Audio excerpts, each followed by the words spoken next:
الشيخ سلطان أول قال كلمة عظيمة، قال الله خلق كل شيء، خلق كل شيء من أجلك.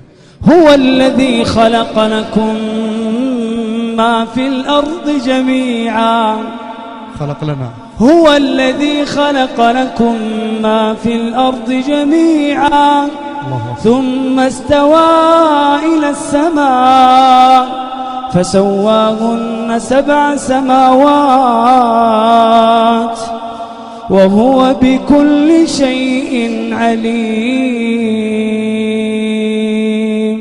لكن للأسف أن هذه الأرض اللي نمشي عليها، وهذه السماء التي نستظل بظلها، وهذه الحياة اللي أعطانا الله إياها، وهذه النعم إلا ما رحم ربي أصبحت تستخدم ضد الله، وأصبحت تستخدم في معصية الله.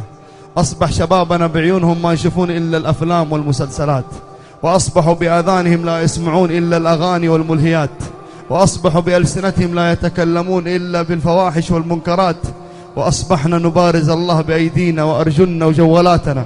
أسألك سؤال وأسأل الآلاف اللي قدامي، دليل بسيط بس، جوالك هذا اللي في يدك، جوالك هذا اللي أعطاك إياه الله عز وجل، وفي شريحة وفي اتصالات وفي رقم سري، ما حد يدري أنت مخزن رقم من، وما حد يدري إيش الروابط، إيش الصور، إيش المقاطع، إيش اللي جوة هذا الجوال إلا الله. أسألك بالله سؤال، جوالك يخدم الإسلام أم يهدم الإسلام؟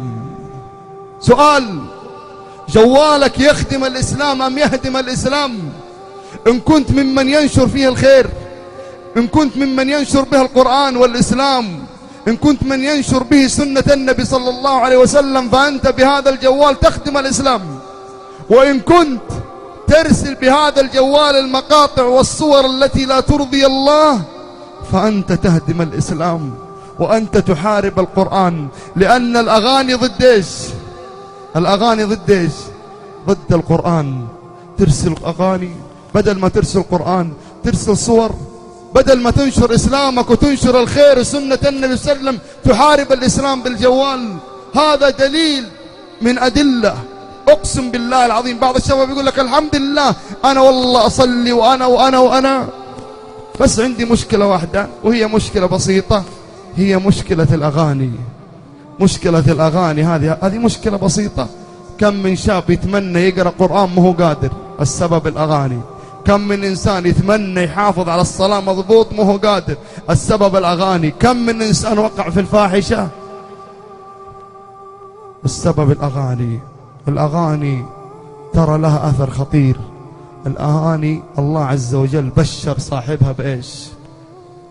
بماذا بشر الله صاحبها في سورة لقمان؟ ومن الناس من يشتري لهو الحديث. ما هو لهو الحديث؟ يقسم بالله ابن مسعود بأن لهو الحديث هو الغناء. اشترى لهو الحديث، صار يسمعه في سيارته، في جواله، في بيته، صار عادي عنده الأغاني. ومن الناس من يشتري لهو الحديث ليضل عن سبيل الله بغير علم ويتخذها هزوا أولئك لهم عذاب مهين.